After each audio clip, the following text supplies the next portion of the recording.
kali pertama ini kita membahas tentang rukhsah puasa di bulan Ramadan ya.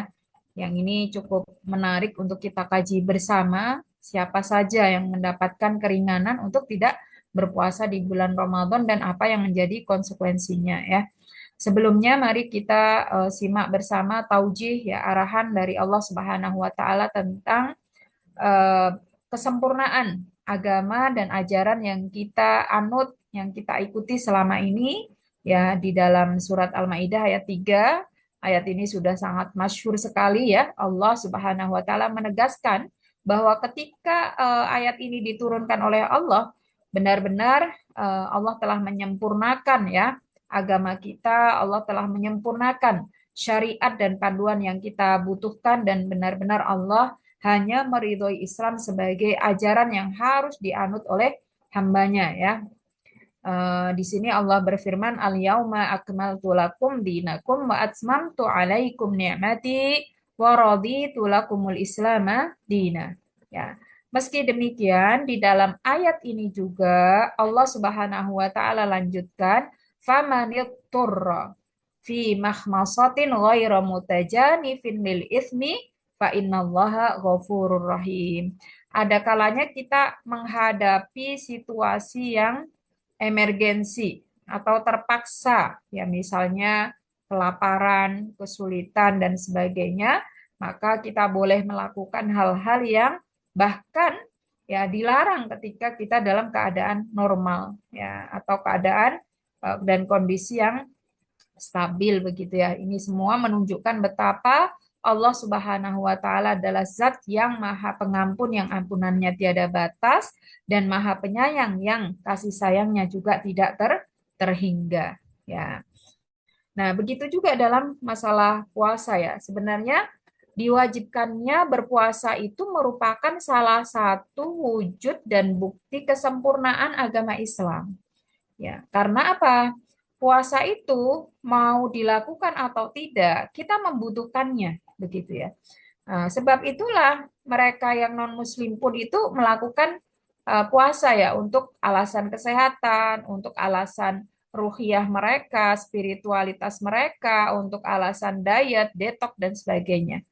Nah, sedangkan Allah Subhanahu wa taala perintahkan kita untuk berpuasa selain itu sebagai bukti ketaatan kita kepada Allah, ketakwaan kita kepada Allah, sebagai bonusnya kita akan memperoleh manfaat-manfaat yang dicari oleh orang-orang non muslim ya. Sehingga Allah paksakan kita untuk menunaikannya agar kita sebagai wujud kasih sayang Allah, akan tetapi kita harusnya mensikapinya bukan sebagai sebuah kewajiban yang menuntut kita terpaksa untuk melakukan ya, tapi sebagai justru hadiah dari Allah Subhanahu wa taala untuk membersihkan dosa-dosa kita dan untuk memperoleh manfaat secara duniawi gitu. Karena faktanya ya meskipun benar-benar telah terbukti bahwa puasa itu memiliki manfaat yang luar biasa di antaranya dari sisi kesehatan, tidak semua orang juga mau berpuasa begitu ya. Nah, sehingga Allah mewajibkan kepada siapa saja yang memenuhi syarat di bulan Ramadan untuk berpuasa di surat Al-Baqarah ayat 183 dan juga di surat Al-Baqarah ayat 185. Faman syahida minkumus syahra falyasumhu. Ya. Jadi di sini siapa saja yang hadir di tempat tinggalnya, artinya mukim ya, dan juga memenuhi syaratnya, syarat wajibnya, fal yasumhu. Ini mudhore makrun bila mil amr ya. Ini maknanya adalah perintah yang semua perintah itu selama tidak diturunkan grade-nya maka berfaedah wajib ya. Wajib kita untuk berpuasa. Akan tetapi kita pahami semua bahwa selain daripada Islam itu sempurna, salah satu karakter Islam itu adalah al-murunah ya, fleksibel dan elastis ya. Juga al-basatoh, mudah begitu ya. Eh, Tidak ekstrim. Di dalam hadis riwayat Bukhari ini, Rasulullah Shallallahu Alaihi Wasallam menegaskan dalam sabdanya, Inna dina yusrun. Sesungguhnya agama Islam itu mudah. Walan yushaddad dina illa ghalabahu. Tidaklah seorang mempersulit atau berlebih-lebihan dalam agamanya, kecuali justru dia akan terkalahkan sehingga tidak dapat melaksanakannya dengan sempurna. Jadi yang sempurna itu tidak selalu yang ekstrim, yang susah, yang berat itu tidak. Maka beliau berpesan kepada kita fasad tidu ya waqaribu. Yang penting berlaku luruslah kalian, sederhanalah kalian dan jangan melampaui batas. Wa abasyiru, berilah kabar yang baik-baik berupa pahala, wasta'inu ya, dan mintalah pertolongan kepada Allah Subhanahu wa taala bil ghadati warauhati ketika kalian melaksanakan ibadah di waktu pagi atau di waktu tekan, di waktu petang ya, wasyai'in minad duljati atau di waktu malam yang mungkin masing-masing memiliki kesulitannya tersendiri begitu ya. Di sini pesan Rasulullah Shallallahu Alaihi Wasallam sangat jelas bahwa semua syariat itu bisa dilakukan, dipraktekkan ya, direalisasikan di setiap kondisi, setiap waktu. Termasuk diantaranya adalah puasa ya, atau adanya rukhsah dalam syariat kita. Rukhsah itu keringanan dan dispensasi ya. Di setiap ibadah itu selalu ada. Ya, baik itu misalnya toharoh tidak ada air ya, bisa diganti dengan tayamum ya. Kemudian kita dalam kondisi luka bisa ada syariat mengusap gitu ya. Kemudian sholat, kita bisa mengkosor sholat, ada sholat khauf, haji juga bisa dibadalkan, zakat juga bisa diwakilkan, dan termasuk juga puasa di sini ya. Puasa juga bisa digugurkan atau dibatalkan, yang terpenting kita siap dengan konsekuensinya ya. Dijelaskan oleh Allah Subhanahu wa taala di surat Al-Baqarah ayat 184 ini. Di dalam ayat ini kita mendapati tiga golongan yang mendapatkan dispensasi untuk tidak berpuasa di bulan Ramadan ya. Yang pertama adalah wa faman kana minkum maridhon ya, sakit. Yang kedua adalah au ala safarin ya, atau dia musafir, maka konsekuensinya fa'iddatum min ayyamin ukhra. Dia boleh untuk tidak berpuasa dan menggantinya pada hari yang lain. Kemudian golongan yang ketiga adalah wa 'alal ladzina yutiqunahu. Adapun orang yang dalam keadaan lemah ya, fidyatun ta'amu miskin. Dia boleh untuk tidak berpuasa, sebagai konsekuensinya adalah membayar fidyah ya, berwujud makanan yang diberikan kepada orang miskin. Faman tatawwa'a khairan fahuwa khairullah. Dan ketika menunaikan fidyah tersebut ya, dia bisa menambahkan ya kebaikan-kebaikan yang lain dengan kerelaan hati, maka kebaikannya juga akan kembali kepada dirinya. Wa antasumu khairul lakum. Tapi meskipun ada rukhsah dispensasi untuk tidak berpuasa, selama tidak ada masalah jika kita berpuasa ya, yang menyangkut dengan maqasidus syariah, apakah itu jiwa kita, akal kita ya, keluarga apa namanya, kesehatan kita begitu ya. Karena kita semua tahu semua syariat berupa perintah dan larangan itu memiliki tujuan ya. Tujuannya ada 5 ya. Yang pertama adalah hifdzun nafsi, menjaga nyawa. Yang kedua adalah hifdzuddin ya, menjaga agama. Yang ketiga adalah hifdzul akli, menjaga akal. Yang keempat adalah hifdzun nasali atau irdi, menjaga keturunan atau kehormatan. Dan yang terakhir adalah hifdzul mal ya, menjaga harta kita gitu ya. Jadi nggak mungkin ada syariat yang kalau kita laksanakan itu berseberangan dengan maqasidus syariah ya, yang menjadi tujuan-tujuan dari syariat itu sendiri. Misalnya kita puasa kok sampai meninggal dunia, ya itu berarti salah dalam memahami syariat gitu ya. Nah ini jadi selama kita tidak apa, tidak kehilangan hal-hal yang harusnya dijaga dalam syariat tersebut ya, dengan puasa yang kita lakukan, wa antasumu khairul lakum, maka berpuasa itu lebih baik in kuntum ta'lamun, jika kamu mengetahui betapa banyak keutamaannya, betapa besar manfaatnya ya, itu untuk kita tetap melaksanakan ibadah puasa. Akan tetapi di dalam ayat-ayat lain Allah mempertegas ya kondisi-kondisi tertentu di mana Allah ingin memberikan rukhsah dan dispensasi ini, sebagaimana disebutkan salah satunya di surat Al-Baqarah ayat 185 ya. yuridullahu bikumul yusra wala yuridu bikumul usra. Jadi adanya dispensasi itu juga menunjukkan bahwa Allah Subhanahu wa taala menghendaki kemudahan bagi kita dan tidak menghendaki kesukaran atau kesulitan ya, sehingga di dalam salah satu kaidah usul fikih disebutkan ya, idza dzaqal amru ittasa'a. Jika kita dihadapkan dalam kondisi yang sulit gitu ya, sempit begitu, maka syariat datang untuk memberikan solusi, meluaskannya, melonggarkannya gitu ya. Kemudian juga ada kaidah lain, al-masyaqqatu tajlibut taisir ya. Ketika kita menghadapi sesuatu yang berat ya, maka di saat itulah kita berhak untuk mengambil kemudahan dari Allah Subhanahu wa taala. Nah, ini juga disebutkan dalam syariat toharoh ya. Ketika kita tidak bisa wudhu atau mandi, di mana wudhu atau mandi itu menjadi salah satu syarat sahnya sholat ya, agar mensucikan kita dari hadas besar ataupun hadas kecil. Akan tetapi kita mungkin pernah atau akan menghadapi situasi di mana kita tidak bisa menemukan air, atau mungkin ada air tapi kita tidak bisa menggunakannya gitu ya. Maka di sini disyariatkan tayamum. Untuk apa itu? Ma yuridu wa liyaj'ala 'alaikum min haraj. Jadi adanya rukhsah dan ganti dari hukum asal tadi, Allah tidak menginginkan kita kesulitan gitu ya. Walakin yuridu liyutahhirakum. Akan tetapi justru dengan itu Allah menginginkan kita untuk bisa membersihkan diri kita, wal yutimma ni'matahu 'alaikum, agar sempurna nikmat kita, la'allakum tashkurun, dan agar kita bisa menjadi hamba-hamba yang bersyukur gitu ya. Karena kalau kita pikir tidak bisa mandi ataupun wudhu diganti dengan tayamum yang menggunakan debu yang identik dengan kotor gitu ya, secara fisik dan dohir itu tidak membersihkan. Tapi karena ini diperintahkan oleh Allah, yang kita semua tahu, semua perintah toharoh itu adalah untuk mensucikan. Nah, dan suci itu beda dengan bersih gitu.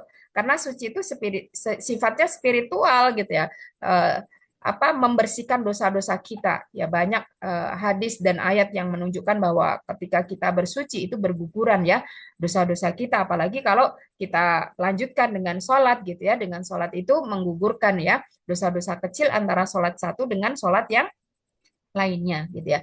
Sehingga disebutkan juga dalam surat Al-Hajj ayat 78, wa ma ja'ala 'alaikum fiddini min harajin. Nah, ini lafadznya umum ya.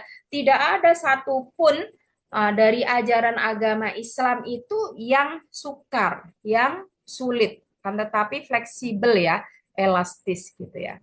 Nah, termasuk diantaranya rukhsah puasa ini ya. Rukhsah puasa ini juga bukan sesuatu yang sifatnya ya, yang tidak lebih baik begitu, karena kalau kita simak dari apa yang Rasulullah sabdakan di sini ya, innallaha yuhibbu antu'ta rukhasuhu kama yakrahu antu'ta maksiatuhu. Jadi kecintaan Allah untuk memberikan dispensasi kepada kita itu selevel, sebanding dan setara dengan kebencian Allah ya atas maksiat-maksiat yang kita lakukan. Nah, ini sebanding, ya, setara gitu ya. Dan di dalam riwayatnya disebutkan kama yuhibbu antu'ta azaimuhu ya. Sebagaimana Allah mencintai atau menyukai untuk memberikan azimah. Azimah itu hukum yang asal gitu. Bukan hukumnya asal, hukum asal gitu ya. Hukum asal misalnya sholat itu diwajibkan, itu hukum asal, tidak bisa digugurkan. Tapi ketika kita dalam kondisi safar, kita boleh untuk mengqashar. Nah, itu rukhsahnya. Jadi mau dilakukan dengan sempurna ketika mukim, dengan dilakukan secara qashar ketika safar, itu sebanding, ya, selevel. Tidak lebih baik yang mana dan mana, begitu ya, tergantung daripada kondisi kita. Nah, di sini ada 4 golongan tadi ya, ibu-ibu ya, yang mendapatkan rukhsah untuk tidak berpuasa di bulan Ramadan. Akan kita bahas satu persatu. Dari yang pertama adalah maridon, orang yang sakit. Jadi sudah kita sebutkan di surat Al-Baqarah ayat 185. Jadi orang yang sakit ini boleh untuk membatalkan berpuasa. Tapi yang harus kita catat di sini, sakit itu ada 3 levelnya. Ya, meskipun boleh, tapi tidak semua sakit lebih baik tidak berpuasa atau lebih baik membatalkan puasa gitu ya. Jika sakitnya itu di level ringan, yang bahkan kalau kita tidak berpuasa juga tidak bisa meringankan gitu ya. Contohnya apa? Misalnya ya sedikit flu, sedikit batuk gitu kan. Nggak menjamin juga kalau kita nggak puasa, buktinya di luar bulan Ramadan kita flu atau batuk kan bisa biasanya sembuhnya 3 hari atau apa. Bukan ketika berbuka langsung sembuh saat itu gitu ya. Atau apalagi misalnya ya pusing, ya perutnya keroncongan ya ini wajar saja gitu ya. Nah, yang seperti itu wajib berpuasa, tidak ada uzur untuk tidak berpuasa ya gitu. Karena kemarin ada yang tanya ke saya gitu ya, dia puasa tapi terus lemes gitu ya. Itu gimana? Boleh nggak dibatalin puasanya? Ya kalau puasa lemes itu karena kurang latihan gitu ya, itu bukan sakit gitu ya. Nah, yang seperti itu tetap wajib berpuasa ya, tidak ada uzur ya. Kemudian yang kedua, sakit yang bisa bertambah parah atau lama sembuh ya. Nah, dengan berpuasa, maka dalam kondisi atau level ini dianjurkan bagi kita untuk mengambil rukhsah atau keringanan. Yaitu apa? Lebih baik kita batalkan. Lebih baik kita tidak berpuasa. Contohnya misalnya ketika kita diare atau muntaber begitu ya. Namanya diare itu kan banyak kehilangan cairan. Jadi kalau kita tetap bertahan dengan puasa kita, pastinya akan lebih parah ya dan lama sembuh karena semakin banyak cairan yang keluar dan tidak ada cairan yang masuk. Nah, itu lebih baik berpuasa. Nah, kalau level 3 ya sakit berat dan bisa membahayakan sampai mengancam nyawa. Nah, contohnya misalnya diare yang sudah dehidrasi, ya, muntaber yang sudah dehidrasi, ini bukan hanya boleh tidak puasa, haram berpuasa. Karena tadi kembali kepada maqasidus syariah. Ya, yang menjadi salah satu tujuan syariat itu apa? Hifdun nafsi, menjaga keselamatan jiwa dan nyawa.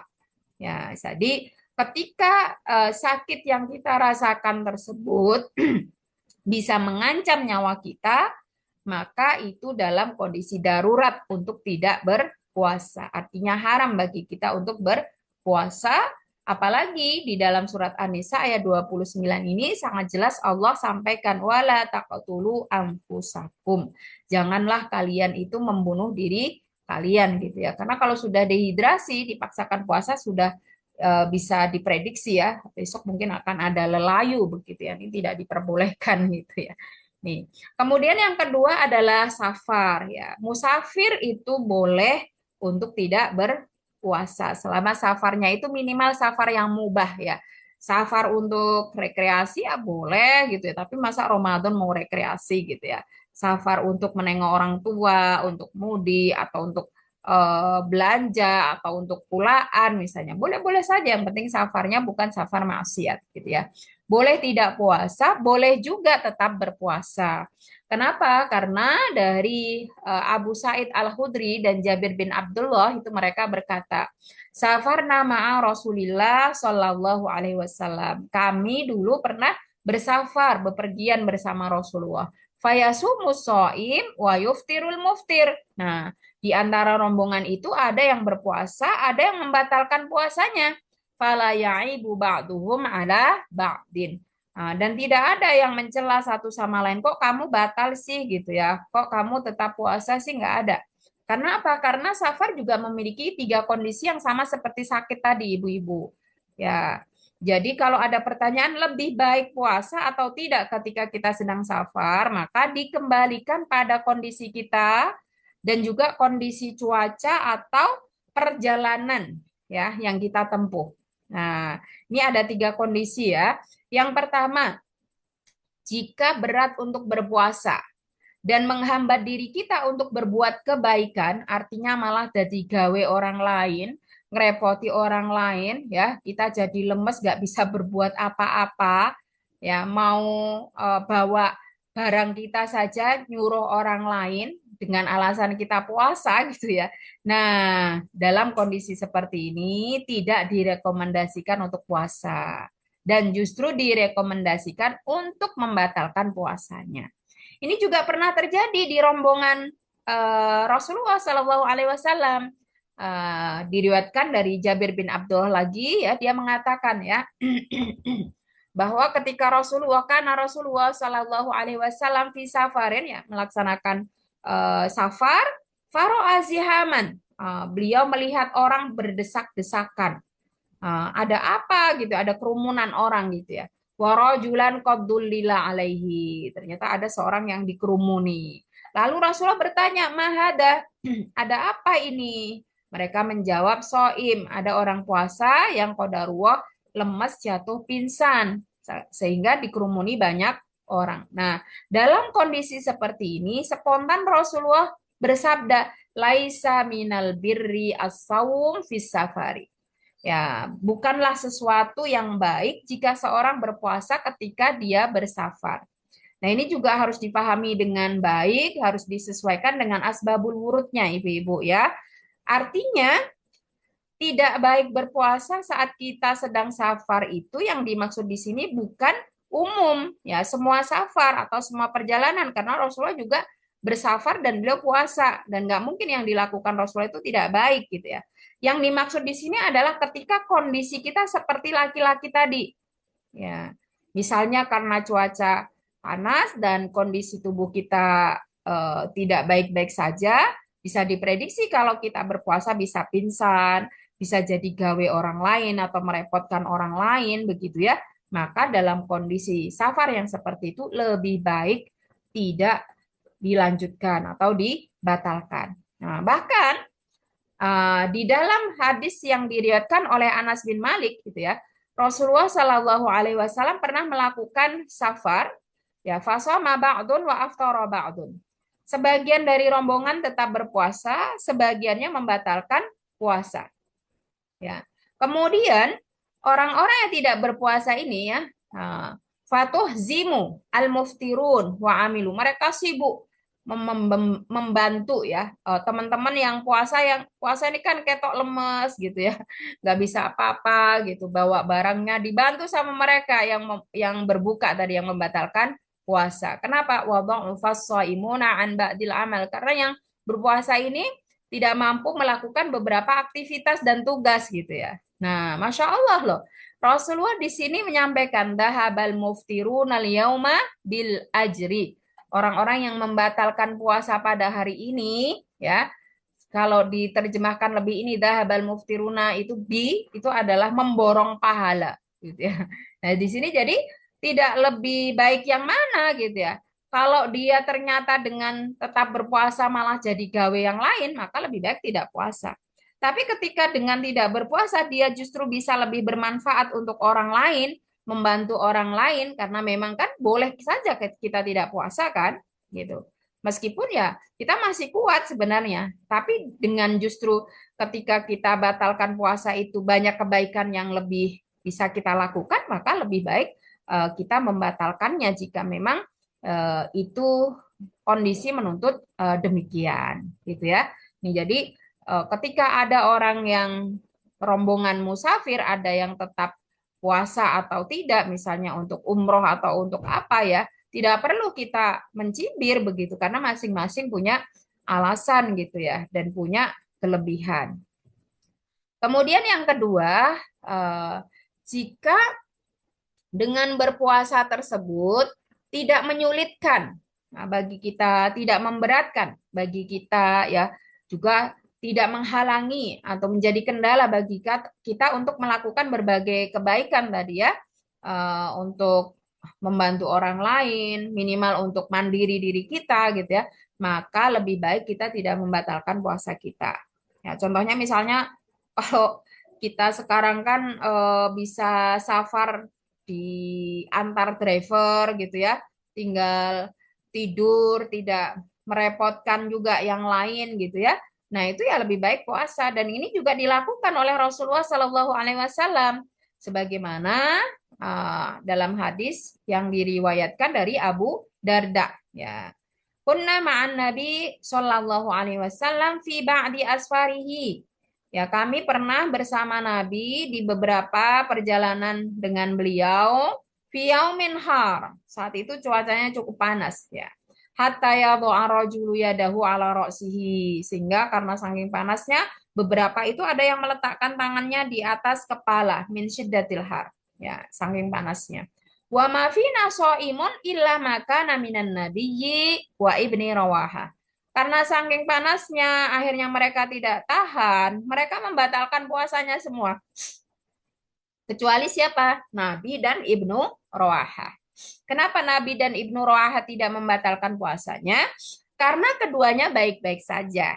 Ya, mereka berdua tetap bagus staminanya dan juga tidak merepotkan orang lain, bahkan masih tetap bisa berbuat kebaikan kepada orang lain gitu ya. Nah, jadi di sini untuk lebih baik mana puasa atau tidak itu tidak bisa difatwakan secara umum dan merata, akan tetapi kembali kepada kondisi masing-masing ya, kondisi masing-masing.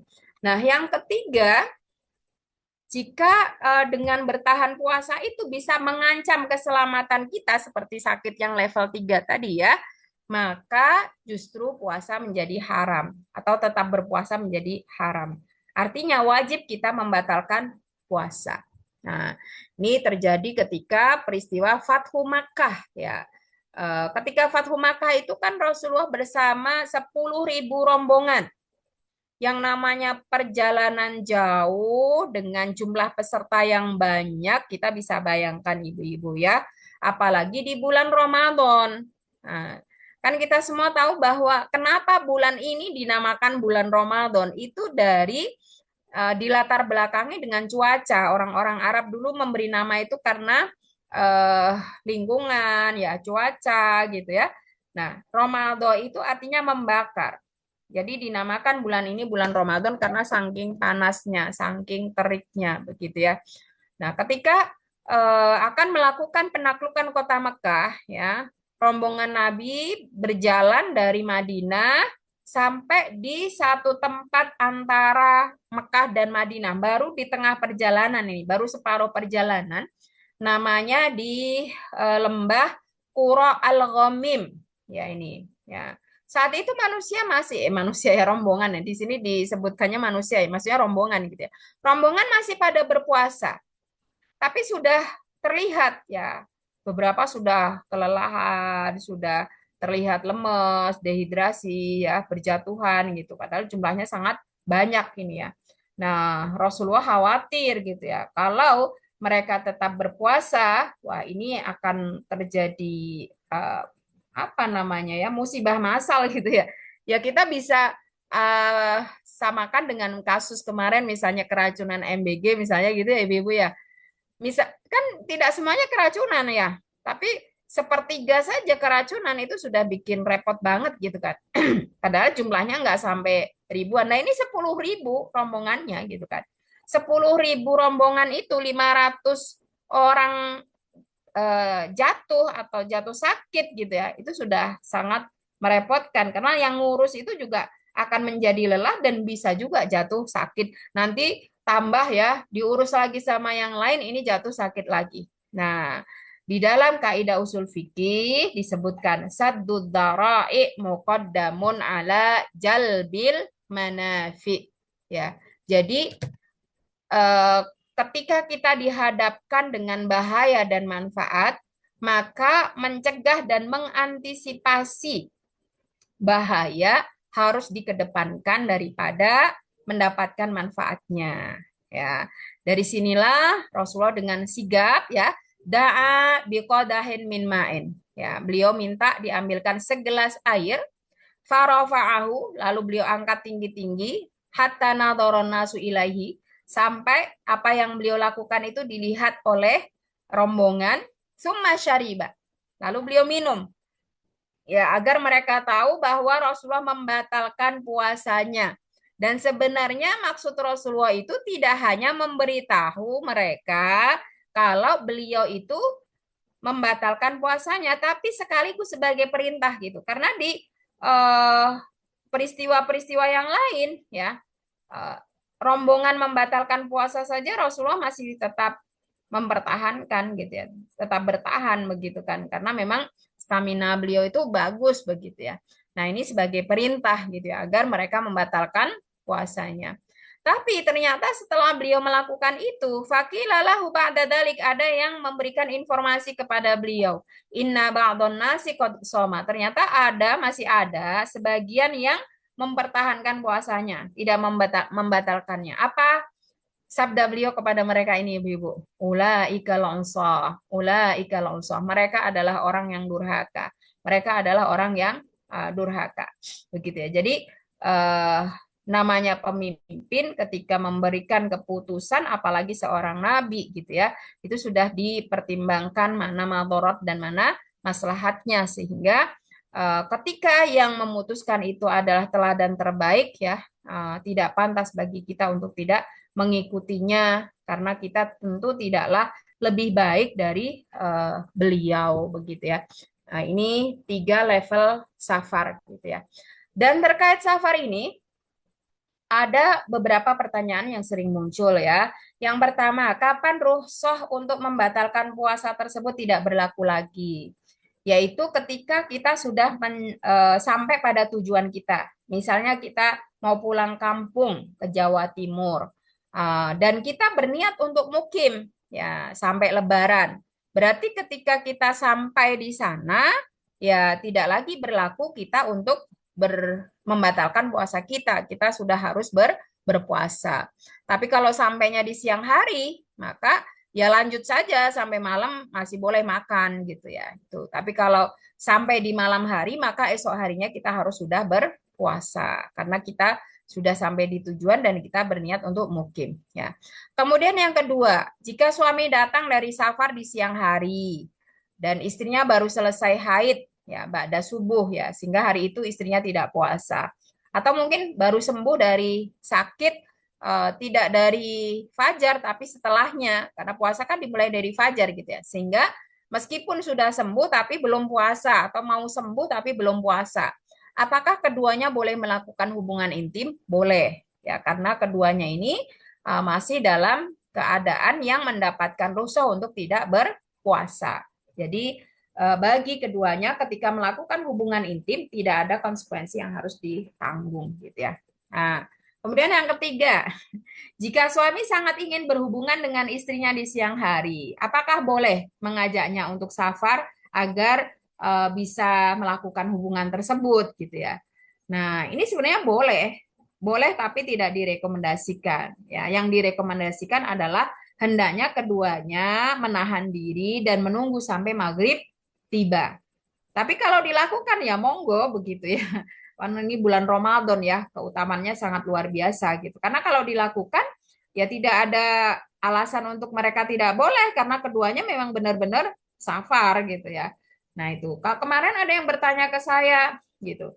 Biar tidak ada konsekuensi untuk membatalkannya, ya udah apa kafarohnya gitu ya, ya udah batalin dulu puasanya baru berhubungan. Nah, itu tidak diperbolehkan. Kenapa? Karena di dalam hadis Rasulullah sampaikan sabda beliau la ta'ata li makhlukin fi ma'siyatil khaliq. Kita tidak boleh mentaati makhluk, apakah itu suami kita ataukah itu pemimpin kita, direktur kita, manajer kita begitu ya. Kalau yang diperintahkan itu menyalahi atau bermaksiat kepada Allah Subhanahu wa taala gitu ya. Ini terkait dengan safar. Kemudian yang ketiga adalah waladina yutikunahu wa alaladina yutikunahu ya, yang tua renta, termasuk di antara kategori tua renta di sini adalah sakit menahun, sakit kronis gitu ya. Karena alladzina yutikunahu ini ditafsiri oleh Ibnu Abbas adalah asyaikhul kabir wal mar'atul kabirah la yastati'ani an yasuma falyut'imani makana kulli yaumin miskina. Laki-laki dan perempuan yang sudah sepuh ya, lansia, di mana keduanya sudah tidak lagi mampu untuk berpuasa. Dan tentu karena sekarang saja tidak mampu, apalagi besok gitu ya. Nah, kalau di kita, di sekitar kita mungkin usia-usia 80-an gitu ya, Ibu ya, ke atas ya. Karena kami lihat kalau usia masih di bawah 80 itu masih pada semangat untuk berpuasa ya. Bahkan ada yang lebih dari 80 juga bisa ya, tergantung kepada masing-masing. Yang penting adalah bukan sekedar usianya tapi kemampuannya gitu ya. Usia muda tapi tidak mampu karena sakit kronis ya masuk ke dalam kategori ini gitu ya. Sudah sepuh tapi dia mampu ya malah etes gitu karena Senin Kemis saja nggak pernah berhenti gitu ya, apalagi puasa Ramadan gitu ya. Nah maka boleh ya untuk tidak membayar fidyah tapi tetap untuk berpuasa. Ya, kalau sudah tidak mampu, ya boleh tidak berpuasa, konsekuensinya cukup membayar fidyah. Ya, fidyah itu adalah ganti, ya atau tembusan. Ya, ukurannya setengah sok makanan pokok. Ya, setengah sok itu kalau satu sok itu 3 kilo, berarti setengahnya itu 1,5 kilo. Ya, makanan pokok kalau di kita lah beras, gitu ya. Kalau di sana gandum, ya tamer, gitu. Nah, cara pembayarannya bisa dipilih, memberikan makanan langsung, ya 7 hari dibayar 7 hari, masing-masing 1,5 kilo beras, atau memberi makan siap santap, orang miskin diundang diberi makan hingga kenyang sebanyak puasa yang kita tinggalkan. Dan ditunaikannya di setiap hari dari puasa yang kita tinggalkan, atau bisa direpel, tapi bukan di awal ya penunaiannya. Di repelnya tuh di akhir, boleh di akhir Ramadan, boleh di akhir pekan, itu monggo gitu. Dan menurut jumhur fuqaha, untuk fidyah ini tidak sah dibayarkan atau ditunaikan dengan uang kecuali madhab Hanafi ya. Eh, maka lebih hati-hatinya kalau kita membayar fidyah bentuknya uang itu sifatnya titip ya kepada lembaga amil zakat agar nanti mereka yang membelanjakan untuk disampaikan kepada yang berhak, diwujudkan makanan pokok atau makanan yang siap di apa dirahapi ya di apa Bu dinikmati. Susah banget ya dinikmati gitu ya. Nah, itu. Kemudian pekerja keras. Ya, apakah pekerja keras itu boleh untuk tidak berpuasa? Nah, ini nanti untuk lengkapnya bisa ibu-ibu baca ya di Fikih Islam wa Adilatuhu yang ditulis oleh Syekh Wabah Az-Zuhaili. Ya, ini pendapat Abu Bakar Al-Ajiri ya. Ini bisa kita simpulkan di sini biar lebih mudah ya. Pekerja berat itu boleh tidak berpuasa dengan syarat. Satu, pekerjaannya tidak bisa diundur sampai bulan setelah Ramadan. Ya, yang kedua, pekerjaan tersebut tidak bisa dikerjakan pada malam hari. Yang ketiga, pekerjaannya berat sehingga menyulitkan jika dia tetap berpuasa, itu bisa sampai sholatnya aja nggak bisa berdiri. Berarti berat banget ya. Ini. Dan yang sangat penting, ya, karena pekerja berat ini tidak masuk ke dalam kategori 1, 2, 3 atau 4 nanti gitu ya. Maka di sini dianjurkan dan direkomendasikan bagi mereka untuk tetap berniat puasa di malam hari, kemudian ikut sahur, kemudian bekerja. Nah, kalau ternyata kodaruah di tengah-tengah dia bekerja itu tidak kuat ya untuk melanjutkan puasanya, baru boleh dibatalkan. Itu syaratnya begitu, ya. Dan pekerjaan tersebut tidak boleh disengaja diberat-beratkan. Nah, ini penjelasan dari para ulama, ya.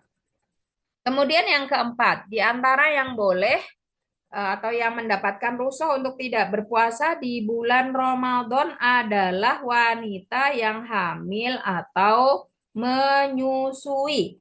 Ya, ini boleh untuk tidak berpuasa. Karena apa? Rasulullah Shallallahu Alaihi Wasallam bersabda, Innallaha wada'a anil musafir. Oh, mohon maaf ini ada yang kurang ya. Saya kopas tapi ada yang kurang kalimatnya. Innallaha wada'a anil musafir nisfas siyab, nisfas sholati wassaum. Jadi musafir itu diberikan keringanan oleh Allah ya, separuh sholat dan puasa. Ada nisfas sholahnya kurang ya. Itu sehingga boleh mengkosor sholat dan boleh tidak berpuasa. Wa anil hamili wal murdi as-saum. Sedangkan untuk wanita hamil atau dan menyusui itu diberikan keringanan untuk tidak berpuasa. Ya. Nah, ada beberapa poin yang ini harus dicatat betul sepertinya ibu-ibu supaya kita tidak salah memahami bab rukhsah bagi wanita hamil dan menyusui ini. Karena beberapa itu ada yang keliru memahaminya. Ya, dia nifas bayar fidyah karena alasannya menyusui ya. Dia menyusui anaknya sudah usia setahun, dia tidak puasa. Dia menyusui anaknya sudah 5 bulan, full bayar fidyah padahal ada hari-hari haidnya gitu ya. Nah, ini harus diluruskan gitu ya. Yang pertama, poin yang pertama ya, wanita yang haid atau nifas. Ya, nifas itu kan menyusui. Itu haram berpuasa karena syarat wajib puasa itu adalah an-naqa'u min damil haidi wan nifas. Dia harus suci dari haid maupun nifas. Jadi bukan wanita yang haid atau nifas ini boleh tidak berpuasa, haram berpuasa dan wajib mengqadha. Ini sudah disepakati oleh ulama. Ya, dalilnya jelas. Rasulullah bersabda, "Alaisa idza hadatil mar'atu lam tusolli wa lam tasum." Semua orang sudah tahu kalau wanita haid itu tidak sholat dan tidak puasa gitu. Dan sebagai gantinya diriwayatkan dalam hadis Muslim, ya. Para sahabat berkata, "Kunna nahidu ala ahdi Rasulillah fa nu'maru bi qada'is shaum." Ketika kami haid di masa Rasulullah, semakna juga dengan haid adalah nifas ya, kami diperintahkan oleh Rasulullah untuk mengkodok puasa. Ya. Sehingga dari dua hadis ini ajma'al ulama'u ala annal haidi wan nufasai la tasumani wa alaihimal qada. Ya, semua ulama sepakat bahwa wanita yang haid dan nifas meskipun dia menyusui ya mereka tidak berpuasa atau haram berpuasa akan tetapi sebagai gantinya wajib bagi keduanya untuk mengqadha. Itu ya. Itu yang pertama. Kemudian poin kedua, wanita yang hamil dan wanita yang menyusui yang tidak haid atau nifas. Ini harus ada kata-kata ini. Yang tidak haid atau nifas. Karena ada kasus meskipun ini sangat langka sekali, wanita hamil tetap haid. Ada. Ya, kalau wanita menyusui nifas itu banyak ya. Jadi kata-katanya tidak boleh diambil sepotong. Ya, wanita yang hamil dan menyusui atau menyusui yang tidak haid atau nifas ya boleh tidak berpuasa. Boleh tidak berpuasa dan di sini disepakati oleh ulama juga. Tidak ada yang mengharamkan atau melarang ya. Boleh tidak berpuasa ini disepakati. Kemudian kesepakatan lain adalah wanita yang menyusui sedang ia haid atau nifas ya haram berpuasa. Haram berpuasa. Mereka wajib mengqadha. Di sini juga disepakati dan tidak ada perbedaan pendapat antar ulama. Nih ya. Nih. Nah, yang menjadi pertanyaan adalah wanita hamil atau menyusui yang tidak haid atau nifas. Apakah konsekuensinya itu cukup membayar fidyah atau harus mengqadha atau bahkan fidyah plus qadha? Nah, sering ditanyakan kan ini ya. Nah, tapi harus clear dulu yang di depan tadi. Nah, di sini ada perbedaan pendapat antar ulama. Pendapat yang pertama adalah cukup membayar fidyah tanpa mengqadha. Ini pendapat Ibnu Umar dan Ibnu Abbas, di mana juga Said bin Jubair ya. Mereka ini menafsiri surat Al-Baqarah ayat 185 tadi ya, yaitu alladzina yutikunahu itu sama seperti wanita hamil atau menyusui itu sama kondisinya lemah begitu ya. Nah, itu alasannya. Kemudian yang kedua, pendapat yang kedua, ini pendapat banyak ulama, itu adalah mengqadha tanpa fidyah. Boleh tidak puasa, wajib qadha tanpa fidyah. Kenapa? Karena wanita yang hamil atau menyusui selama dia tidak haid atau nifas, itu lemahnya itu temporal, bukan permanen. Sehingga sama seperti orang yang sakit ada harapan sembuh. Ya, sehingga konsekuensinya adalah qada seperti orang yang sakit. Kemudian pendapat Imam Syafi'i, Imam Ahmad, dan Imam Mujahid ya, keduanya boleh tidak puasa, wajib qada dan fidyah. Ya. Jika apa? Dia itu tidak berpuasa karena mengkhawatirkan orang lain, bayinya, anaknya, padahal dia sebenarnya mampu, gitu ya. Nah, ini jadi berbukanya itu dilakukan bukan untuk diri sendiri, tapi untuk keselamatan anak, gitu. Kemudian adapun pendapat Imam Malik ini diperinci. Wanita hamil itu cukup membayar mengganti dengan kodok tanpa fidyah. Kalau menyusui itu kodok dan fidyah, gitu ya. Karena wanita hamil itu dikiaskan seperti orang sakit, sedangkan menyusui itu berbuka demi orang lain, sehingga ditambahkan dengan fidyah. Nah, seperti itu ya ibu-ibu ya.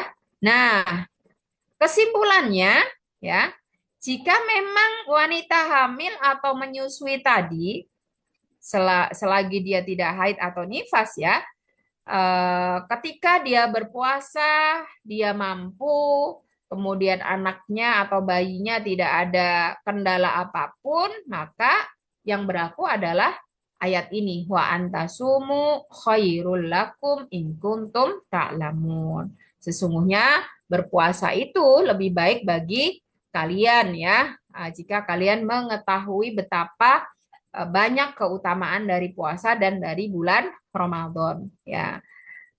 Juga didukung dengan apa yang disabdakan oleh Rasulullah Sallallahu Alaihi Wasallam.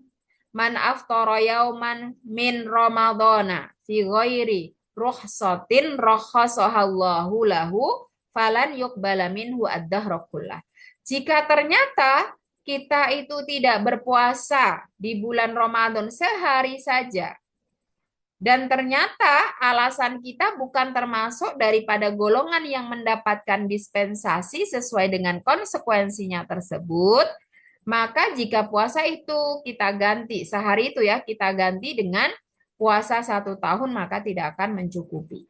Nah, ini betapa penting bagi kita untuk mempertimbangkan betul apakah kita ketika tidak berpuasa dan juga meskipun kita menggantinya atau menunaikan konsekuensi yang harus kita tanggung, itu termasuk di antara yang mendapatkan dispensasi atau tidak. Dan bagi ibu-ibu yang hamil atau menyusui, sebagaimana taujih yang ada di surat Al-Baqarah ayat 233 ini, ya, sebaiknya mendapatkan dukungan dari keluarga untuk bisa menjalani 2 aktivitas sekaligus, yaitu kehamilannya lancar, puasanya juga lancar. Ya, puasanya lancar, menyusuinya juga lancar. Caranya bagaimana? Ya, dibantu untuk memenuhi nutrisinya, ya, dibantu untuk istirahat yang cukup. Nah, itu yang diisyaratkan dari surat Al-Baqarah ayat 233. Sehingga di sini ya kami ambilkan ada beberapa tips ya untuk bisa puasa tetap bisa berjalan dengan baik bagi ibu hamil atau menyusui. Yang pertama adalah kaji kembali keutamaan Ramadan dan puasanya yang luar biasa. Kemudian yang kedua harus dihidupkan ya ruh ibadah dalam hati kita karena fakta membuktikan ya beberapa wanita, ini bukan hanya beberapa sih, mohon maaf ya, banyak wanita yang memilih membayar fidyah di bulan Ramadan atau hamil dan menyusui ya, pilih bayar fidyah itu ya, itu eh, berpengaruh pada kondisi ruhiyah dia. Ya, apa itu? Ya tilawahnya, puasa apa namanya? eh sholatnya dan ibadah-ibadah yang lain itu berpengaruh gitu ya. Jadi eh, kalau kita pengen tetap berpuasa itu maka kita harus berusaha untuk menghidupkan ruh kita ya bahwa ini kesempatan yang berharga dan tidak tidak apa datang dalam waktu yang dekat lagi dan sebagainya itu akan berbeda gitu ya. Tidak sedikit juga yang kita dapati dia ngenteng kayak gitu ya kan bisa fidyah gitu ya. Dan juga bahkan merasa tidak berada di bulan Ramadan gitu ya. Dia makannya tidak disembunyikan dan sebagainya ya. Itu tentu menjadi salah satu sikap yang tidak menghormati kesucian bulan Ramadan, bahwa Ramadan ini adalah salah satu kesempatan kita untuk benar-benar meningkatkan keimanan dan ketakwaan kita kepada Allah ya. Kemudian yang ketiga adalah harus tenangkan pikiran dan positive thinking ya, karena kadang-kadang mereka yang memilih tidak puasa itu sudah overthinking dulu gitu ya. Kalau nanti khawatir anaknya begini dan begitu, padahal sebenarnya dia baik-baik saja gitu ya. Kemudian sahur dan istirahat yang cukup. Nah, ini butuh support tim ya dari keluarga, dan kalau perlu ya konsultasi ke dokter supaya lebih tenang begitu. Apakah kira-kira kita kalau berpuasa itu akan menyebabkan hal-hal yang tidak baik atau berdampak buruk pada janin yang kita kandung atau anak yang kita susui ya. Intinya ya seperti ini tabelnya ibu-ibu ya. Untuk orang yang sakit temporal sementara ya tadi yang level 2 dan level 3 ya ibu-ibu ya, bukan level 1 ya. Kalau sakit ringan tetap puasa. Sakit sedang dan sakit berat boleh tidak puasa, bahkan wajib tidak puasa, sebagai gantinya adalah qadha. Safar juga begitu ya, boleh tidak puasa, sebagai konsekuensinya adalah qadha. Adapun sepuh, lansia boleh tidak puasa, konsekuensinya fidyah. Sakit kronis menahun itu gantinya adalah fidyah. Wanita haid haram puasa. Nah, dia menyusui atau tidak ya, sebagai gantinya adalah qadha. Wanita nifas ya, dia menyusui atau tidak haram puasa ya. Itu gantinya adalah qadha. Wanita hamil boleh tidak puasa, dan di sini ada 3 pendapat. Tadi ya, pendapat jumhur adalah cukup mengqadha saja karena dianalogikan dengan orang yang sakit sementara ya. Pendapat Ibnu Umar, Ibnu Abbas dan Sa'id bin Jubair adalah fidyah tanpa mengqadha. Tapi ini apa namanya, analoginya banyak yang mengatakan tidak tepat karena kelemahan yang ada pada wanita hamil itu sifatnya sementara, tidak permanen gitu ya. Dan ada yang berpendapat qadha dan fidyah jika dia mengkhawatirkan kandungannya gitu. Jadi dia sebenarnya baik-baik saja, dia fine-fine saja, cuman overthinking aja gitu ya. Sama juga wanita menyusui begitu ya. Kalau dia yang dikhawatirkan itu bayi yang disusuinya, padahal dia itu bisa, dia sehat, nggak ada masalah kesehatan apapun ya, itu justru ditambahkan fidyah. Kenapa? Karena dia tidak berpuasa bukan karena dirinya, tapi karena orang lain. Nah, seperti itu sehingga ditambahkan fidyah sebagai ganti dari puasa yang ditinggalkan selain daripada qadha gitu ya. Nah, itu saya kira yang bisa saya sampaikan pada siang hari ini, Ibu. Mudah-mudahan bisa difahami dengan baik ya. Jika masih ada hal-hal yang kurang jelas atau perlu didiskusikan lagi atau ditanyakan, monggo bisa dipandu oleh Bu Teguh. Waktu saya kembalikan ke Bu Teguh. Wallahu a'lam bishawab.